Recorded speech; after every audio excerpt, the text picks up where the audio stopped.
हर हर महादेव, जय महाकाल। कैसे हैं आप सभी लोग।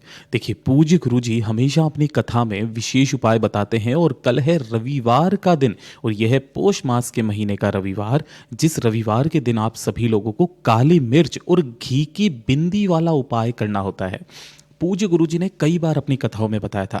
सोमवार की कभी अष्टमी पढ़े, प्रदोष पढ़े, शिवरात्रि पढ़े, एकादशी पढ़े। आपने काफ़ी सारे उपाय कर लिए इन दिनों में, व्रत भी कर लिया, सब कुछ करके देख लिया, लेकिन आपकी कामना महादेव तक नहीं पहुंच रही है। आप थक गए, हार गए और आपके हृदय में ये चीज़ आ रही है कि महादेव मेरी नहीं सुन रहे हैं। तब रविवार के दिन इस घी की बिंदी और काली मिर्च का उपाय पूज्य गुरुजी ने कहा, जो आपके संपूर्ण उपायों का फल एक ही बार में प्राप्त करा देता है। पूज्य गुरुजी की कथा से सुन करके और समझ करके इस पूरे उपाय को बहुत आसान भाषा में आप सभी लोगों को बताऊंगा, परंतु उससे पहले आप सबसे बस एक छोटी सी प्रार्थना करना चाहूंगा कि जो भी लोग पहली बार आए हैं ना, चैनल को सब्सक्राइब जरूर से कीजिएगा और वीडियो को लाइक करके देवादिदेव महादेव का कोई सा भी प्यारा नाम कमेंट बॉक्स में लिखना मत भूलिएगा। साथ ही साथ जय महाकाल जरूर लिखिएगा। इस पूरे वीडियो में हम 3 महा उपायों के बारे में बात करेंगे जो कि आपकी अलग अलग कामना पूर्ति के लिए सिद्ध होंगे, तो ध्यान से सुनना है और समझना है। सबसे पहले बात करते हैं हमारे पहले वाले उपाय की, जिसे आपको काली मिर्च और घी से करना होगा।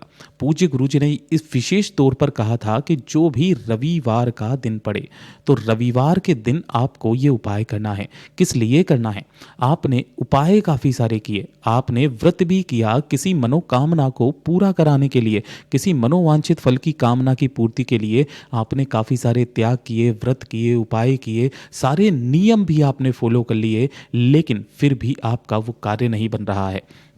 गुरुदेव ने यहाँ तक कहा कि अगर आपकी कोई विशेष मनोकामना है, कोई हृदय की बात है, कोई इच्छा है जो पूरी नहीं हो रही है, तो इस रविवार के दिन इस उपाय को करना बिल्कुल भी मत भूलना। इसके लिए आपको चाहिए क्या क्या, वो चीज़ ध्यान से सुनिएगा और समझना। आपको लेना है 1 लोटा तांबे का, जिसके अंदर आपको अपने घर का जल भरना है।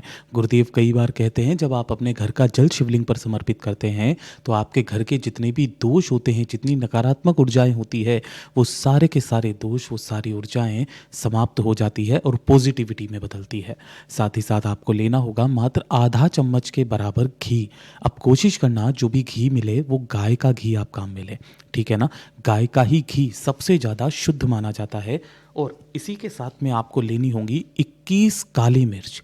इस चीज़ का विशेष करके ध्यान रखना, यहाँ पर आपको 21 काली मिर्च गिन करके लेनी है, जो आखा हो, टूटी हुई ना हो। और इन्हें लेकर के आपके घर के आसपास जो भी महादेव का मंदिर हो, शिवालय हो, शिवलिंग हो, उसके पास में आपको पहुंच जाना है। अब यहाँ पर ध्यान से सुनिएगा। जैसे ही आप शिवलिंग के पास में पहुंचोगे, शिवलिंग के पीछे की तरफ आपको आसन लगा करके बैठ जाना है, जिससे आपका मुख उत्तर दिशा की तरफ में हो जाएगा। यहाँ पर जो जलाधारी होती है ये हमेशा उत्तर दिशा की तरफ में होती है। इस तरीके से बैठ करके जो भी आपको पूजा पाठ अर्चना करनी है वो आपको कर लेना है। अब ध्यान से सुनिएगा, जो आपने घी लिया है ना, इसी घी के लेपन को आपको करना होगा। घी कहाँ पर? जो आपके दाहिना हाथ होता है, दाहिने हाथ की जैसे मान लीजिए यह है हथेली, तो इस हथेली पर आपको क्या लगाना है, उस घी को रखना है और इसी हथेली से महादेव की शिवलिंग के ठीक शीर्ष पर आपको अच्छे से क्या करना है, लेपन करना है अपने दाहिने हाथ की हथेली से। जब आप यहाँ पर इस चीज़ का लेपन करेंगे ना, उससे पहले आपको अपना नाम बोलना है, फिर अपना गोत्र बोलना है, जिस भी तिथि को कर रहे हो उस तिथि को बोलना है। अच्छे से लेपन कर देने के पश्चात जो 1 लोटा शुद्ध जल है, उस 1 लोटे शुद्ध जल को अपने दोनों हाथों में लेना और अपनी कामना कह करके महादेव की शिवलिंग के ठीक शीर्ष पर आपको समर्पित कर देना है। श्री शिवाय नमस्तुभ्यम मंत्र का स्मरण करते हुए सारी चीज़ों को समर्पित कर देने के पश्चात आपने अब जो 21 काली मिर्च के दाने लिए हैं, उन 21 काली मिर्च के दानों को अपने दाहिने हाथ में आपको रखना है। रख करके अपनी मुट्ठी बांध लेनी है और महादेव की शिवलिंग से उसी मुट्ठी को आपको स्पर्श करवाना है। बाबा से निवेदन करना, कामना करना। ऐसा मैं क्यों बता रहा हूँ, गुरुदेव ने तो कहा कि पूरी की पूरी काली मिर्च को आपको महादेव की शिवलिंग पर समर्पित करना है, लेकिन फिर से वापस उठाने में दिक्कत हो जाएगी, है ना। तो आप एक काम कीजिएगा कि आपको पूरी 21 काली मिर्च के दानों को अपने दाहिने हाथ में रखना है, शिवलिंग से स्पर्श कराना है, अपनी कामना कहनी है और कामना करके उन सभी 21 काली मिर्च को लेकर के किसी भी एक लाल कपड़े के अंदर बांध करके किसी भी एक लाल कपड़े के अंदर बांधकर उसकी पोटली बना लेना और उसकी पोटली लेकर के अपने पास में रखना है। कितने दिन तक? 7 दिन तक अपने पास में उस पोटली को रखना है। और 7वें दिन के पश्चात वापस से आप जाओगे महादेव के मंदिर में जाकर के उसे कहीं पर भी रख करके आ जाइएगा। देखिएगा आपकी वो कामना ज़रूर पूरी होगी। पूज्य गुरु जी का बहुत अद्भुत और अचूक उपाय है, ज़रूर से कीजिएगा।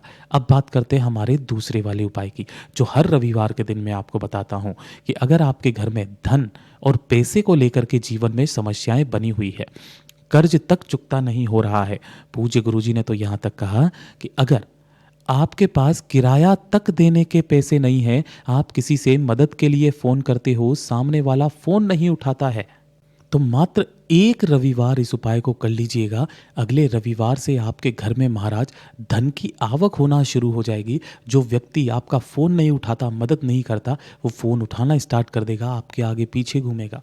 बस एक छोटा सा काम करना है। आपको करना क्या होगा, एक तांबे का कलश लेना है।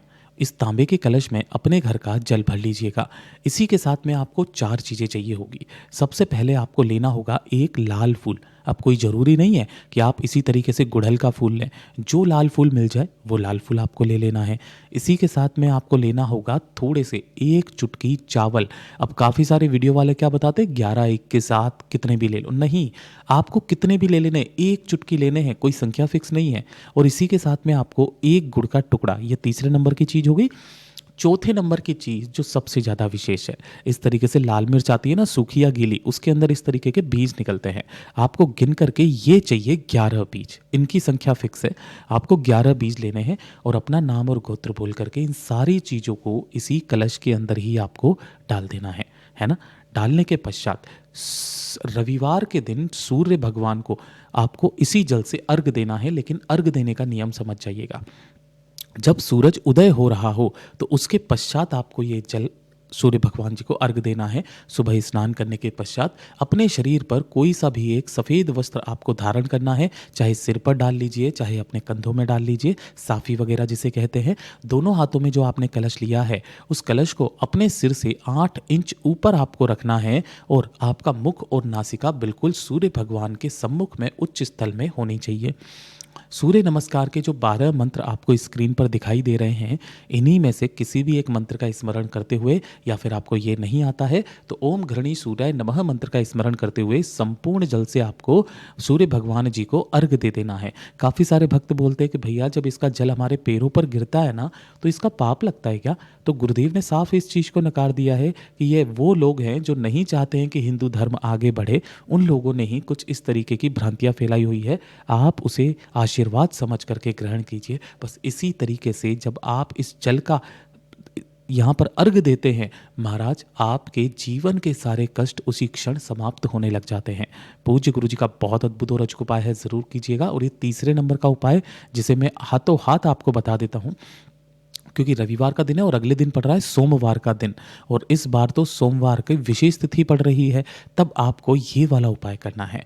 जब आपकी किस्मत आपका साथ नहीं दे रही है, दुर्भाग्य आपका पीछा नहीं छोड़ रहा है ना, आप कोई कार्य करने के लिए जाते हो, कार्य में सफलता नहीं मिल रही है, घर वाले ताने मार रहे हैं कि तुम जीवन में कुछ नहीं कर सकते हो, बस एक बार एक सोमवार के दिन इस उपाय को कीजिएगा। अगर आपकी कोई विशेष मनोकामना भी है ना, वो भी पूरी होती है।